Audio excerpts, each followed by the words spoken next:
కీర్తనలు 23వ అధ్యాయం.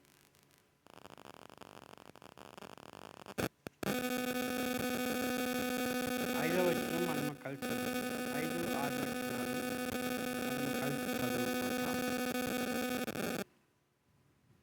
కీర్తనలు 23, 5, 6 వచనాలు కలిసి చదువుకుంటాం. నా శత్రువులు ఎదుట నీవు నాకు భోజనము సిద్ధపరచుదువు. నూనెతో నా తల అంటి ఉన్నావు. నా గిన్నె నిండి పొర్లుతుంది. నేను బ్రతుకు దినములన్నీ కృపాక్షేమములో అంటవచ్చును. చిరకాలము యెహోవా మందిరములో నేను నివాసము చేసేది. ప్రార్థన చేసుకుంటాము.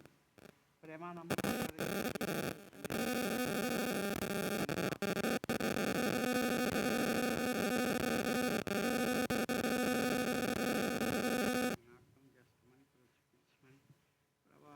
మాకంటే శ్రేష్ఠులు ధనులు ఈ భూమిని విడిచి వెళ్ళిపోయారు.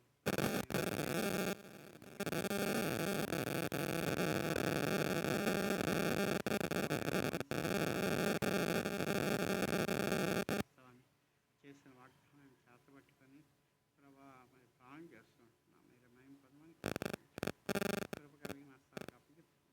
మా ప్రమోషన్తో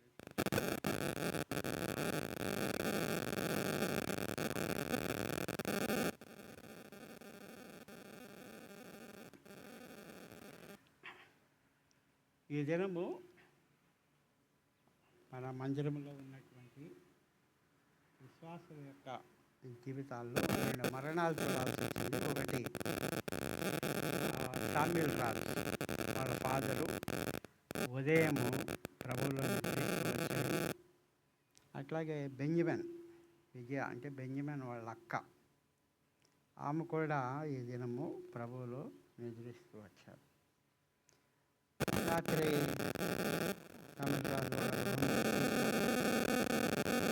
చెప్పాడు క్రిటికల్ కండిషను, చాలా అనారోగ్య పరిస్థితి, ఏమీ లిక్విడ్స్ కూడా వెళ్ళట్లేదు.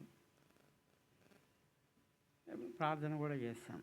వాళ్ళు దినభాగం అడిగినప్పుడు యెషయా 26 చెప్పారు. 26లో 3వ వచనం ధ్యానం చేస్తూ ఎవరి మనసు మీద ఆనుకొని ఉంటుందో వాడిని పూర్ణ శాంతి కలిగినటువంటి వాడినిగా చేస్తాను అని ధ్యానం చేస్తూ సమాధానం ఏ విధంగా శాస్త్రం ఎట్లా స్థిరంగా ఉంటుంది, ఆ సమాధానం కొరకు ప్రభు మనము ఏ విధంగా ఉండాలని కోరుకుంటున్నాడు. ఉదయాన్నే ఫోను ఈ భూమిని విడిచాడు అని చూడండి. మరి ఒక వయసు వచ్చిన తర్వాత, ఏజ్ వచ్చిన తర్వాత, అందుకని దేవుని వాక్యం సెలవిస్తుంది 70 సంవత్సరాలు అధిక బలం అంటే 80 సంవత్సరాలు అయినను ఆయాసము దుఃఖమే. ఇక ఈ భూమి మీద తను చేయాల్సిన కార్యం అయిపోయింది కనుక మనలను అంటిపెట్టుకున్నటువంటి వారు మనల్ని విడిచి వెళ్ళినప్పుడు మనకు కలిగే దుఃఖంతో పాటు ఒక ఆనందం కూడా వాళ్ళున్న కారణం నుంచి వాళ్ళ గురించి ఆలోచించాలి. అంటే తల్లిదండ్రులని కాదు, పిల్లలని కాదు, ఎవరైనా కాదు. ఇప్పుడు మావిడు ఉన్నాడంటే వాడి గురించి నేను ఆలోచిస్తూ ఉండాలి. వాడి వివాహం ఏంటి, వాడి జీవితం ఏంటి, వాడి ఉద్యోగం ఏంటి, వాడి భవిష్యత్తు ఏంటి. పోయాడనుకో దేవునికి ఆధారపడటానికి ఒకళ్ళ గురించి ఆలోచించేటటువంటి సమయము దేవుడు తీసివేసాడు. ఇప్పుడు తమిళ రాజు కూడా అంతే, వాళ్ళ నాన్న గురించి చింతిస్తూ ఉంటాడు, దుఃఖిస్తూ ఉంటాడు, బాధపడుతూ ఉంటాడు. అరే ఇక్కడ దూరంగా ఉన్నాను, నేను చూసుకోలేని పరిస్థితిలో ఉండాలని విచారం వ్యక్తం చేస్తూ ఉంటాడు. ఎంతో మరి ఇక్కడేమో జాబ్ చేసుకోవాలి, అక్కడేమో తండ్రిని చూసుకోవాలంటే దూరంగా ఉన్నాడు. అది తండ్రి గురించి ఆలోచించేటటువంటిది. చూడండి, మనం అనుకుంటాం మరణము మనల్ని ఎడబాటు చేస్తే దుఃఖమని, మనల్ని క్రీస్తులోనికి ఇంకా సమీపస్తులుగా తీసుకెళ్తుంది. కారణం ఏంటంటే వాళ్ళ గురించి ఆలోచించాలంత అవసరం ఇక వాళ్ళ ఆ సమాజ కార్యక్రమంతో అంతటితో అది క్లోజ్ అయిపోతుంది. ఇప్పుడు విజయ సిస్టరు బెంజమిన్ వాళ్ళ అక్క నిన్న ఫాస్టింగ్ ప్రేయర్కి వెళ్ళొచ్చారంట. ఫాస్టింగ్ ప్రేయర్కి వెళ్ళొచ్చి అట్లాగే నీరసం వచ్చిందని ప్రార్థనకి వెళ్ళి నీరసం వచ్చిందని అట్లాగే కూర్చుంది. బీపీ బాగా పెరిగింది. అందుని బట్టి నరాలు బాగా ఇదైపోయినాయి. తద్వారా హాస్పిటల్కి వెళ్ళబోతే ప్రాణము పోతూ వచ్చింది. మందిరానికి వెళ్ళి ఉపవాస ప్రార్థనలో పాల్గొని వచ్చినటువంటి సహోదరి, చూడండి, మనం ఈ లోకం విడిచే ముందు దేవుడు ఒక సమయాన్ని నిర్ణయిస్తాడు. ఆ సమయము నిర్ణయించిన సమయంలో మనం ప్రార్థనలో ఉన్నామా, లేకపోతే రోగంలో ఉన్నామా, లేకపోతే ప్రాణంలో ఉన్నామా, లేకపోతే ఆరోగ్యకరంగా ఉన్నామా, లేకపోతే ఏదన్నా ఫంక్షన్లో ఉన్నామా, ఏం సంబంధం లేదు దేవునికి. ఈ సమయం నిర్ణయించాను, ఈ సమయానికి ఈ భూమిని విడిచి రావాలి అని. అందువల్ల ప్రార్థనకి వెళ్ళింది కదా, ప్రార్థనకి వెళ్ళొస్తే ఇదేంటి దేవుడు ఆపలేడా కాపాడలేని, దేవుడు రాసిన టైం అంతవరకే. మనము కూడా పాయింట్ మరణాల గురించి మనం నేర్చుకోవాల్సిన సత్యాలు ఏంటంటే, ఒకళ్ళు మరణించిన తర్వాత వాళ్ళ గురించి ఆలోచనంత అవసరం ఉండదు. రెండవది, మరణము అనేది మరి ఎప్పుడైనా దేవుడు పిలుచుకుంటాడు. మందిరానికి వెళ్తామని 4 రోజులు ఆపడు, మందిరం మానుకుంటున్నామని 4 రోజులు ముందు తీసుకోడు. దేవుడు నిర్ణయించిన సమయానికే దేవుడు మనల్ని తీసుకుంటాడు. ఉన్నవాడి కంటే పోయినోడు ధన్యుడు కనుక వాళ్ళ ధన్యతలోనికి వెళ్ళారు. వాళ్ళ కుటుంబ ఆధారాల నిమిత్తము మీరు ప్రార్థన చేయండి, ప్రాణాల్లో వారు ఇబ్బందులు పడకుండా వెళ్ళేటట్లు. మనం ఇంకొక మరణాన్ని, శాశ్వతమైన మరణం, మనకి సమాధానం ఇచ్చిన మరణం, ఆ మరణంలో మనకి కలిగే సహవాసం. 5వ వచనం చదువుతున్నాం కదా, నా శత్రువులు ఎదుట నీవు నాకు భోజనము సిద్ధపరచుదువు, నా నూనెతో నా తల అంటి ఉన్నావు, నా గిన్నె నుండి ఆ పొర్లు. శత్రువులు ఎదుట నీవు నాకు భోజనము సిద్ధపరచు. దేవుని కార్యాలు అద్భుతం. చూడండి, వీళ్ళు ఐగుప్తులో ఉన్నప్పుడు, ఫరో యొక్క దాస్యత్వంలో ఉన్నప్పుడు దేవుడు వారికి ఒక అద్భుతమైన భోజనాన్ని సిద్ధపాటు చేస్తూ వచ్చాడు. అంతకుముందు వాళ్ళు విసిరేస్తే తినే ఆహారం, కూరగాయలు, కీరకాయలు, దుంపలు, భూమి కింద పనిచేసేటటువంటి, మట్టిలో పనిచేసేటటువంటి, వాళ్ళు మట్టి తీసుకొని బతుకుతున్నారు కాబట్టి మట్టిలో ఉండేటటువంటి ఆహారాలు, అట్లాగే సముద్రంలో ఉండే చేపలు అవి తింటూ బతుకుతూ వచ్చారు. శత్రువుల ఎదుట, వీళ్ళ శత్రువులుగానే చూస్తున్నారు. బతకాలి కాబట్టి అయితే శత్రువుల ఎదుట భోజనం సిద్ధపరిచిన అర్థం ఏంటంటే, వాళ్ళని పస్కా ఆచరించమన్నాడు. పస్కా ఆచరించాలంటే బలి చేయబడాలి. మొదటిగా రక్షణ అనేది ఖచ్చితం. ఏమని చెప్పాడు? మీరు గొర్రెపిల్లను వధించాలి, ఆ గొర్రెపిల్ల రక్తము అడ్డకమ్ములకు నిలువు కమ్ములకు రాయాలి. ఆ కమ్ములకు రాసినప్పుడు మరణదూత పోతూ ఉంటుంది. ఏ కమ్మి మీద రక్తం ఉంటుందో ఆ రక్తము ఉన్నటువంటి ఇంటిలో మరణ కేక వినపడదు. ఆ రక్తము లేని ఇంటిలో ప్రథమముగా ఎవరైతే ఉంటే వాళ్ళు పోతూ ఉంటారు, వాళ్ళు మరణిస్తూ ఉంటారు. ఆడ మరణ ఘోష వినపడుతూ ఉంటుంది. అక్కడ శత్రువులు ఎదుట, శత్రువు మరణాన్ని చూస్తూ రోదన చేస్తుంటే వీళ్ళు గొర్రె పిల్లను చంపి ఆ రక్తాన్ని ఆ కమ్మెలకు రాసి వీళ్ళు ఆ మరణము యొక్క ఆ నష్టాన్ని లేకుండా చేసుకొని వాళ్ళు చక్కగా ఆ పస్కాను ఆచరిస్తూ వాళ్ళు సంతోషముగా, ఒకవైపు దేవుడు ఇచ్చిన నియమాన్ని పట్టి వీళ్ళు సంతోషంగా భోజనం చేస్తున్నారు, ఒకవైపు దేవుని నియమాన్ని తిరస్కరించి వాళ్ళు దుఃఖంలో ఉంటున్నారు. భోజనం సిద్ధపాటు చేయటం, అందుకనే ప్రతి సంవత్సరము వారు పస్కాను ఆచరిస్తూ ఉంటారన్నమాట. మోషే కాలంలో కూడా ఈ పస్కాను ఆచరిస్తూ వచ్చారు.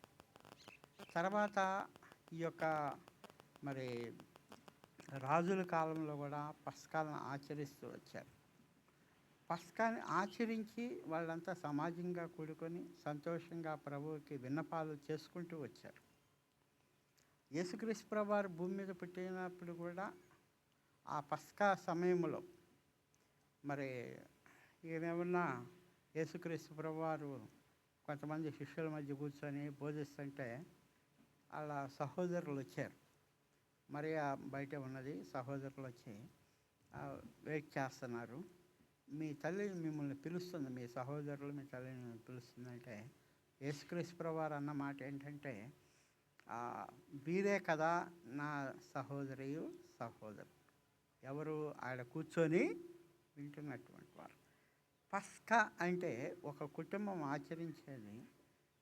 పస్కా అంటే యేసుక్రీస్తు ప్రభువారు చెప్పింది ఏంటంటే, ఎవరైతే ఆయన రక్తం ద్వారా కడగబడి క్రీస్తులోనికి వస్తారో వారు ఇప్పుడు ఏం చేయాలి, ఈ పస్కా అంటే ఈ ఆచరణ, ఈ ఆహారం వాళ్ళు భుజించాలి, ఒక కుటుంబం. అట్లాగే మనం వారం వెంబడి వారం ఇప్పుడేం భుజిస్తున్నాము, పస్కాను భుజిస్తూ ఉంటున్నాం. అందుకని శత్రువులు ఎదుట నీవు నాకు భోజనము సిద్ధపరచడం.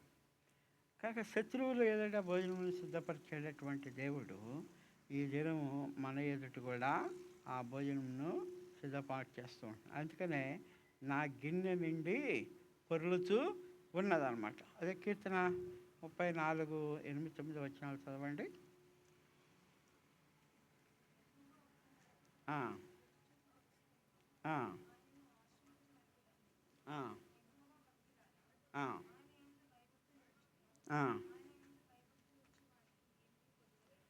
ఇక్కడ ఏమంటున్నాడంటే, ఆయన రుచి చూచి తెలుసుకునేది. మామూలుగా తింటాం కాదు ఇది. ఆయన ఏం చేయాలి, మనము రుచి చూచి తెలుసుకునేటటువంటి వారంగా ఉండాలని వాక్యము సెలవిస్తూ ఉన్నదన్నమాట. రుచి చూచి తెలుసుకునేది. అందుకనే ఆయన మరణ భూస్థాపన పునరుద్ధానం అనేది చాలా ధన్యత మనకి. ఆయన మరి యెహోవా ఉత్తముడని రుచి చూచి తెలుసుకునేది. మన ఆరాధన అదేనమాట. ఆయన ఉత్తమమైనటువంటి లక్షణాలు, ఆయన అద్భుతమైనటువంటి లక్షణాలని మనము మరి వర్ణించడమే ఆరాధన. అందుకని ఇక్కడ యెహోవా ఉత్తముడని రుచి చూచి తెలుసుకునేది. చూడండి, యోహాను సువార్త 2వ అధ్యాయము 9-10 వచనాలు. యోహాను సువార్త 2వ అధ్యాయము 9-10 వచనాలు.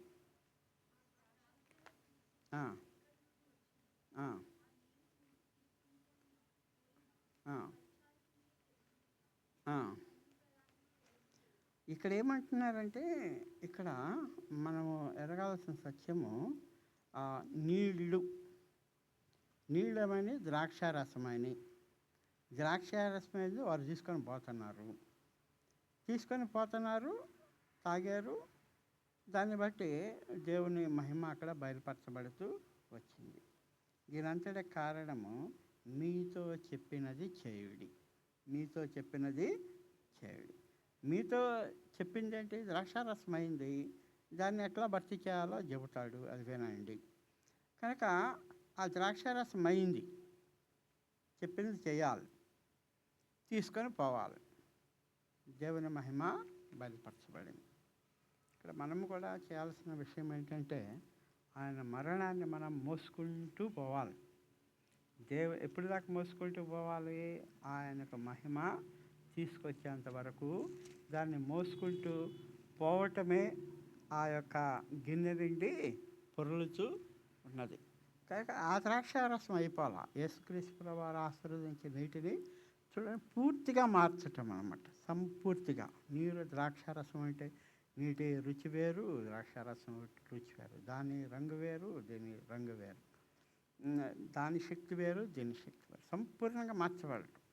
కనుక దేవుని కాపరత్వంలో పూర్తిగా మార్చబడటానికి శత్రువులు ఎదుట మనకేం చేస్తున్నాడు, భోజనము సిద్ధపాటు చేస్తూ ఉంటున్నాడు. అందుకని ఆయన వాత్సల్యత కలిగిన దేవుడు. ఎందుకు మనకి ఈ విధంగా సిద్ధపాటిస్తున్నాడంటే, ఆయన వాక్యలత ఎడతెగక నిలుచుచూ ఉన్నదన్నమాట. విలాప వాక్యములు 3వ అధ్యాయం 22, 23 వచనాలు. 3వ అధ్యాయము 22, 23 వచనాలు. యెహోవా కృప కలవాడు, ఆయన వాక్యలత ఎడతెగక నిల్చున్నది కనుక మనం నిర్మూలము కాకున్నాం. నిర్మూలము అంటే నాశనము కాకుండా ఉన్నాం. అనుదినము నూతనముగా ఆయనకు వాక్యలత పుట్టుచున్నది. నువ్వు ఎంతైనా నమ్మదగిన వాడు. చూడండి, శత్రువులు ఎదుట భోజనం చేయటాన్ని బట్టి, శత్రువులు ఎదుట భోజనం చేస్తే దేవుని వాక్యలత ఎడతెగక మన మీద ఉంటుంది కనుక మనం శక్తిగా ఉంటాము కనుక శత్రువుకు ఆ రోజు భోజనం లేదు. ఆ యొక్క ఐగుప్తు దేశంలో శత్రువుకు భోజనం లేదు. వాడు రోదనతో ఉన్నాడు, వీళ్ళు భోజనము చేస్తూ ఉన్నారు. ఎందుకంటే వాక్యలత ఆ యొక్క పస్కాను ఆచరించినటువంటి వారి మీద ఉన్నది. మరణము వాళ్ళని మరి బంధించలేకుండా ఉంది. మరణం వాళ్ళని ఏమి చేయలేదు. మరణము నుంచి వారు విడుదల పొందుకున్నారు కనుక వారు ఆ దినము సంతోషంగా ఉండటానికి దేవుడు వారి ఎడల వాత్సల్యత చూపిస్తూ వచ్చాడనమాట.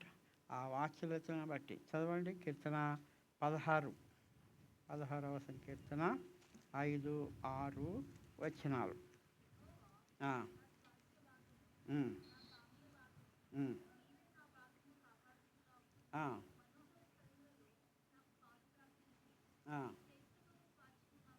యెహోవా నా స్వాస్థ్య భాగము, నా పానీయ భాగము నీవే. చూడండి, ఆయనే మన భాగం. ఆయన మనం తింటున్నాం, ఆయన త్రాగుతున్నాం కనుక ఆయనే మన భాగం. అందుకని దేవుని వాక్యం సెలవిస్తూ ఉన్నది. ఏమని చెబుతూ ఉంటుంది? రోమపత్రిక 8:17 మనము క్రీస్తు తోడి వారసులం అన్నమాట. 8:17 చదవండి.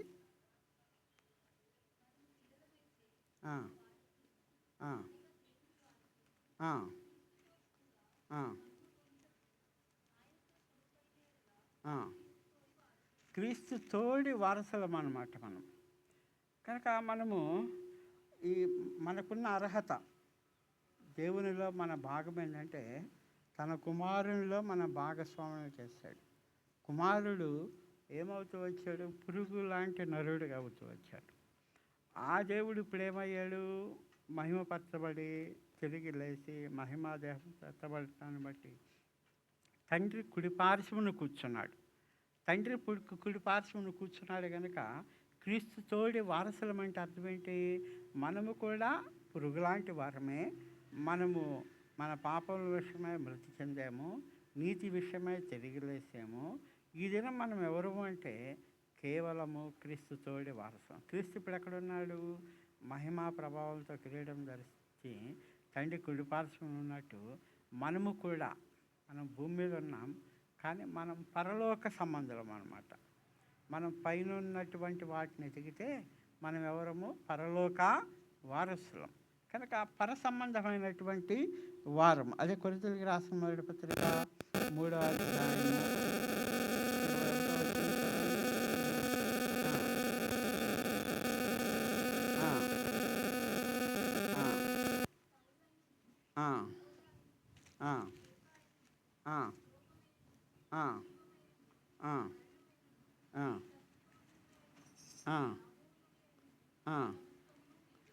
చూడండి, ఇక్కడ ఏమంటున్నాడు?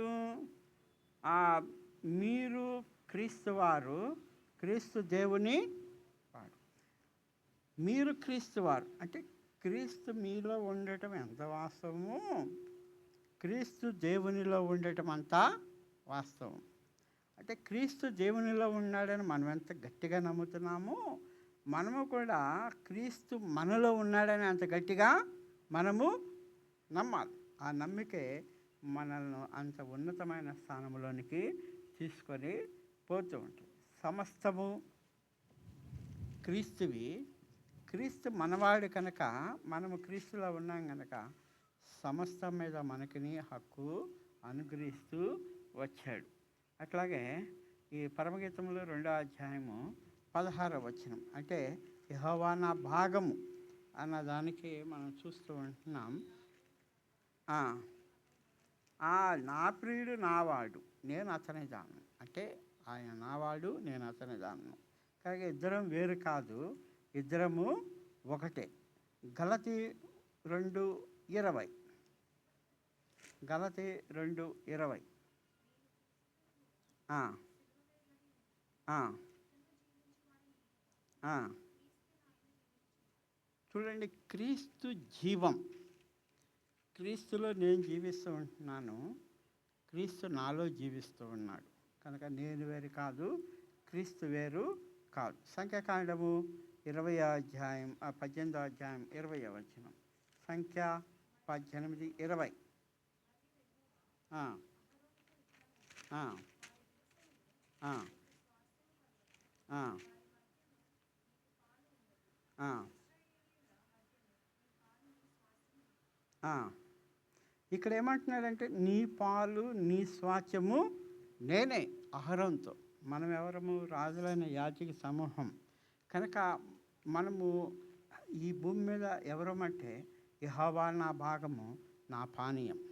ఇక్కడ ఏమంటున్నాడంటే, నీ పాలు నీ స్వాస్థ్యము నేనే. అహరోనుతో చెబుతున్నటువంటి మాట. కనుక ఆయన పాలు ఆయన స్వాస్థ్యములో మనము భాగము అవటమే. శత్రువుల ఎదుట ఆయన మనకేం చేస్తున్నాడు? భోజనము సిద్ధపాటు శత్రువు చెబుతాడనమాట, చూడు ఆయన నావాడు, ఆయనలో నేనున్నాను, నాలో ఆయన ఉన్నాడు, నేను లోకము జయించాను, నిన్ను కూడా జయించాను. కనుక నిన్ను జయించిన వాడే తనలో ఉన్నాడు. కనుక తన జోలికి వెళ్తే నువ్వు ఓడిపోతావు అనే ఒక సిగ్నల్ని ప్రభు పంపిస్తూ ఉంటాడనమాట. ఇక్కడ అదే కీర్తన 73, 25, 26 వచనాలు. ఆకాశమందు నువ్వు తప్ప నాకెవరున్నారు? నీవు నాకుండగా లోకంలో ఏది నాకు అక్కడ లేదు. నా శరీరము నా హృదయము క్షీణించిపోయినను, దేవుడు నిత్యము నా హృదయమునకు ఆశ్రయదుర్గమున స్వాస్థ్యమునై ఉన్నాడు. కనుక దేవుడు నిత్యము ఆశ్రయదుర్గము స్వాస్థ్యమై ఉంటూ ఉన్నాడు. ఆ విధముగా నీవు నాకు తోడుగా ఉంటే నాకేది కూడా అక్కర లేదు. ఎందుకంటే ఆయన మేపే గొర్రెలంగా ఉన్నాం. అదే సమయంలో ఆయనలో మనము బ్రతుకుతున్నాము. కనుక ఆయన ఇచ్చే ఆహారంలో, ఆ జీవంలో మనము బ్రతుకుతూ ఉంటూ ఉంటున్నాం. కనుక ఈ సత్యం మనం ఎరిగినటువంటి వారమై ప్రభు బలలో మనం పాలు పంపులు కలిగి ఉంటే గిన్నె నుండి పొరలేటటువంటి ఆశీర్వాదాలకు మనము హక్కుదారులము అవుతూ ఉంటాం. అదే కీర్తన 16లోని మనం చూస్తూ ఉంటాము.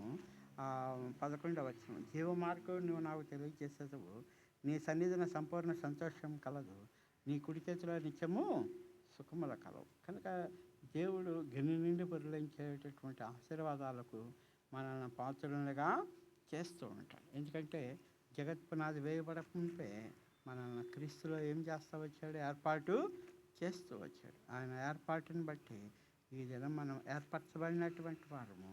ఆయన సంకల్పం బట్టి మనల్ని యోగ్యులుగా చేస్తూ వచ్చాడు. అందువల్ల మనల్ని సమకూరుస్తూ వచ్చాడు అన్నమాట. అందువల్ల మనల్ని స్వాస్థ్యముగా చేశాడు.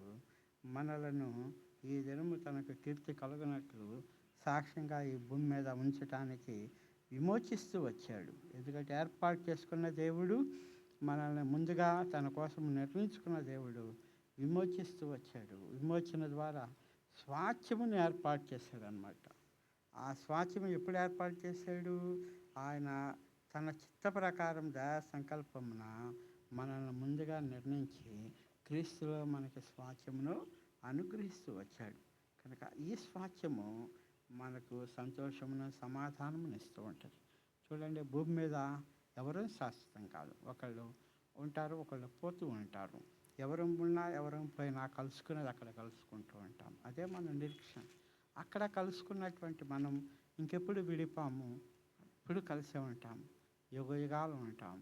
కానీ అక్కడ కలవటము క్రీస్తుతో మనం ఉండేటటువంటి వారంగా ఉంటామనే ఒక నిరీక్షణ కొరకు ఈ దినం మనము బలలో అటువంటి తీర్మానమును కలిగి ఉంటున్నాం. ఈ తీర్మానాన్ని బట్టి మనము ప్రభువులో ఎదిగేటటువంటి వారంగా. చదవండి, తిమోతికి రాసిన మొదటి పత్రిక 6వ అధ్యాయం 6వ వచనం.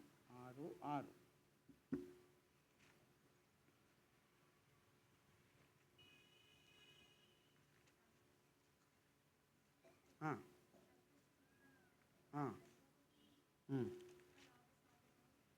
గొప్ప లాభ సాధనమై ఉన్నదన్నమాట.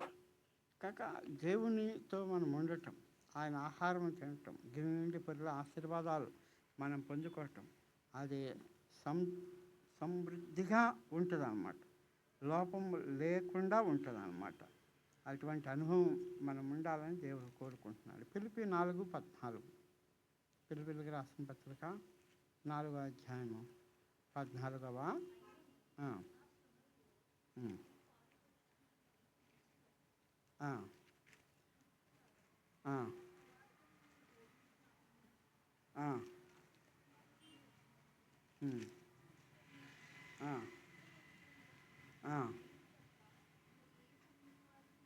ఇక్కడ 4:19 ఏముందంటే, కాగా దేవుడు తన ఐశ్వర్యం చొప్పున క్రీస్తు యేసునందు మహిమలో మీ ప్రతి అవసరమును తీర్చును. కనుక మహిమలో ప్రతి అవసరమును తీర్చేటటువంటి దేవుడు, అదే గిన్నె నిండి పొర్లేటటువంటి ఆశీర్వాదం. ఈ ఆశీర్వాదముకు మనము పాత్రలం అవ్వాలని ప్రభు కోరుకుంటూ ఉంటున్నాడు.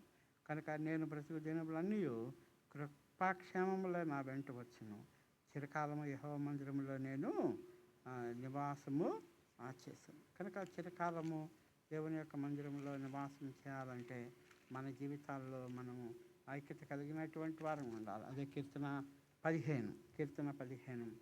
యెహోవా నీ గుడారములు అతిథిగా ఉండదగిన వాడు ఎవడు? అంటే గుడారములు అతిథిగా ఉండాలి. భూమి మీద నివాసం అనేది ఒక గుడారం అని అబ్రహాం చెబుతూ వచ్చాడు. అబ్రహాము గుడారంలో జీవిస్తూ పునాదులు కలిగిన పైన దేవుని చేత నిర్మింపబడుతున్న పట్టణ వైపు చూస్తూ ఉన్నాడు. మనము కూడా కిందవి మరిచి పైనున్నటువంటి వాటి కొరకు మనము చూస్తూ ఉండాలి. అట్లా ఆయన ఇక్కడ గుడారంలో ఉండి పైన పునాదులు కలిగిన పట్టణం కొరకు ఆయన చూస్తున్నప్పుడు దేవుడు విశ్వాసులకు తండ్రి అనే ఒక ముద్రను అబ్రహాంకి ఇస్తూ వచ్చాడు. ఇస్సాకు కూడా అంతే. ఆయన ఈ భూమిని ఒక గుడారముగా చేసుకున్నాడు, మరి పొలమును ఒక ధ్యాన భాగముగా చేసుకున్నాడు, ఆశీర్వదింపబడుతూ వచ్చాడు. యాకోబు కూడా అంతే. సంపాదించుకున్నాడు కానీ సంపాదించుకున్న చోట ఉండలేకపోయాడు. అటు ఇటు ఇటు అటు అటు ఇటు తిరుగుతూనే ఉన్నాడు. కనుక ఆయన కూడా చివరిలో ఎటువైపు జరిగినా దేవుని మీద ఆనుకొని జీవిస్తూ వచ్చాడు. కనుక కనీసం ఆయన ఎముకలు ఐగుప్తులో ఉండటానికి కూడా ఇష్టపడకుండా ఆ ఎముకలను కూడా తీసుకెళ్ళి మరి పూర్వీకులు ఎక్కడైతే పాతిపెట్టబడ్డారో వారి దగ్గర పాతిపెట్టబడటానికి ఒప్పందం చేసుకున్నాడు. అంత నిష్టగా, మరి ఎంతో మూర్ఖమైనటువంటి స్వభావం కలిగిన వ్యక్తి అంత నిష్టగా ఉండటానికి గుడారం యొక్క అనుభవం చాలా ప్రాముఖ్యమైనది. కనుక ఈ భూమి మీద గుడారమును ఆధారం చేసుకొని ఎవరైతే, అంటే గుడారం ఏం చూపిస్తుంది అంటే యాత్రికుడు అని చూపిస్తుంది. గుడారం ఏం చూపిస్తుంది అంటే ఈ భూమి మీద నాకేం లేదు అని చూపిస్తూ ఉంటుంది. గుడారంలో ఎవరైతే అటువంటి అనుభవం కలిగి ఉంటారో, అటువంటి జీవితం ఈ భూమి మీద జీవిస్తూ ఉంటారో, నీ పరిశుద్ధ పర్వతం మీద నివసింపదగిన వాడు ఎవడు? అంటే ఇక్కడ గుడారముగా జీవించడం కష్టం, దేవుని రాజ్యములో నివసించడం కష్టం. ఇక్కడ గుడారంగా జీవించడం ఎవరికైతే సులభంగా ఉంటుందో దేవుని రాజ్యంలోనికి చేరటం అంత సులభం. అందుకనే ధనవంతుడు దేవుని రాజ్యంలోనికి ప్రవేశింపడాన్ని మీతో నిశ్చయముగా చెబుతూ ఉంటున్నాను. కనుక ఈ ధనము అనేది ఒక ఔదార్యములాగా మనము సంపాదించుకోవాలి తప్పితే శరీర సంబంధమైన ధనము కాదు. కనుక మరి ఈ యథార్థమైన జీవితం జీవించాలంటే కింద చాలా పాయింట్లు ఉంటూ ఉంటుంది. కనుక అంటే యథార్థమైన జీవితంలో ఇతరులకు నష్టం కలిగించేటటువంటి విధానంగా మనం జీవించకూడదని ప్రభువు కోరుకుంటూ ఉంటున్నాడు. కనుక ఆయన ఎవరు అంటే మనకు భాగం, మనకు స్వాస్థ్యం, మనకి సమస్తం, మనకు ఆయన ఒక కాపరిలాగా ఉండి మనల్ని పోషిస్తూ ఉన్నాడు. కనుక ఆయన కాపరత్వం కింద మనం ఉండి పోషింపబడేటట్టు, సర్వము మేలు కొరకు సమకూర్చి జరగబడేటట్టు ఆయన రక్తమాంసంలో మనం పాలువారం అవ్వాలని ప్రభువు కోరుకుంటున్నాడు. అదే కొరింథీయులకు రాసిన మొదటి పత్రిక 11వ అధ్యాయము. ఇది కూడా అదే చూపిస్తూ ఉన్నది మనకి. 11వ అధ్యాయము 23వ వచనం. నేను మీకు అప్పగించే దాన్ని ప్రభావం పొందుతుంది. ప్రభు చేస్తాను అప్పగించి రాత్రి ఒక రొట్టెనెత్తుకొని కృతజ్ఞతాస్తుతులు చెల్లించి దాన్ని విరిచి మీ కొరకై నా శరీరము నన్ను జ్ఞాపకం చేసుకుంటే దీన్ని చేయడని చెప్పాను. కాక దాన్ని మనము జ్ఞాపకం చేసుకుంటూ ఉండాలి. ఆయన మరణమును జ్ఞాపకం చేసుకున్నప్పుడు మనం ఆశీర్వదింపబడుతూ ఉంటాం. అందుకని యేసుక్రీస్తు ప్రభువు కూడా వారికి రొట్టెని విరిస్తే ఏమన్నాడు? లూకాసు వార్త 22వ అధ్యాయము 28వ వచనం. 22:28.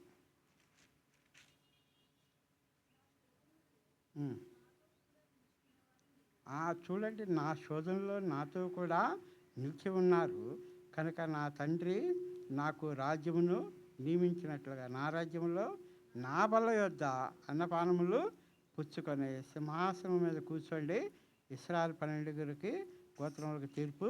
అంటే అర్థము ఇక్కడ ఆయన నాకు ఒక రాజ్యమును ఇచ్చాడు, నేను మీకు రాజ్యమును ఇస్తున్నాను, మిమ్మల్ని పరిపాలకులుగా చేస్తూ ఉంటున్నాను. కనుక ఇక్కడ మనకి అప్పచెప్పినటువంటిది దేవుడు సంపూర్ణంగా నెరవేర్చడానికి సామర్థ్యం కలిగిన దేవుడు అన్నమాట. ఈ దేవుని యందు మనము విశ్వాసత కలిగి ఉండాలని దేవుడు కోరుకుంటూ ఉంటున్నాడు. కొరింథీయులకు రాసిన మొదటి పత్రిక 5వ అధ్యాయము 6వ వచనం. మీరు అతిశయపడటం మంచిది కాదు, పులిసిన పిండి కొంచెమైన మొత్తం పులిచేయనని మీరు అడగరా?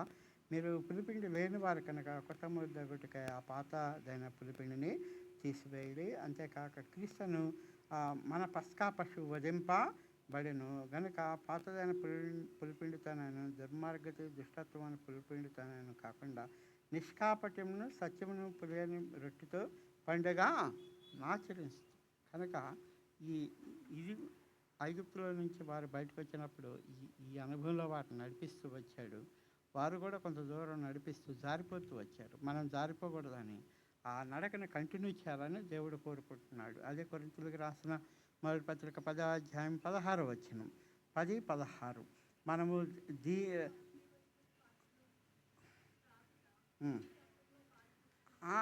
ఆశీర్వచనం అంటే ఆ రక్తంలో పాలు పొందట ఆశీర్వాదకరం.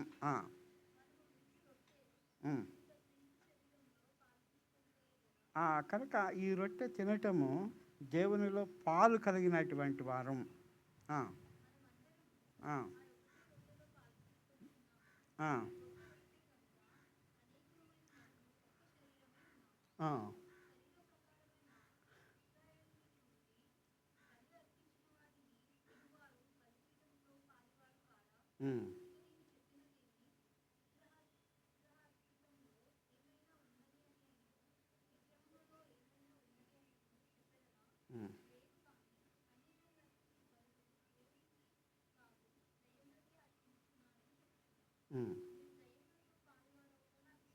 చూడండి, బలి అనేది యేసుక్రీస్తు ప్రభువారి బలి అర్పణ. అంటే మనం ఒకే మార్గంలో వెళ్తుంటున్నాము కనుక ఆ మార్గంలో కుడి ఎడమల ఈ విగ్రహారాధనలు విగ్రహార్పితములు లేకపోతే దయ్యములతో పాలి అనేటటువంటి లోకం అనేది కూడా కలిసి వస్తూ ఉంటుంది. గడ్డి పెరుగుతున్నప్పుడు కింద బురద ఉన్నటువంటి ఎంత వాస్తవమో మనము ఆత్మలో ఈ శరీరంలో ఉన్నాం కనుక మనము కూడా ఇవన్నీ అంటిపెట్టుకొని ఉండటం అంత సులభం. అయితే ఏమంటున్నాడంటే వాటి నుంచి మనము దూరంగా ఉండాలి. 21వ వచనంలో అదే చెబుతూ ఉంటున్నాడు. మీరు ప్రభు పాత్రలోని దయ్యముల పాత్రలోని కూడా త్రాగనేరు. ప్రభు బల్ల మీద ఉన్న దానిలోనూ దయ్యముల బల్ల మీద ఉన్న దానిలోనూ మీరు పాలు పొందనేరరు. ప్రభువు నాకు రోషము పుట్టించదమా, ఆయన కంటే మనము బలవంతులమా? కనుక ప్రభువే సెలవిస్తూ వచ్చాడు కనుక మనం అన్ని విషయాల్లో కూడా ఆయన స్వాస్థ్యము, ఆయన భాగము, ఆయన యొక్క శరీరత్వం కింద క్రీస్తుతోడి వారసులము, ఆయనతో కలిసి ముందుకు కొనసాగుతున్నటువంటి వారము. అటువంటి అనుభవంలో మనము బలలో పాల్పంపులు కలిగి ఉండేటట్టు దేవుడు అన్ని విషయాల్లో మనకు సహాయము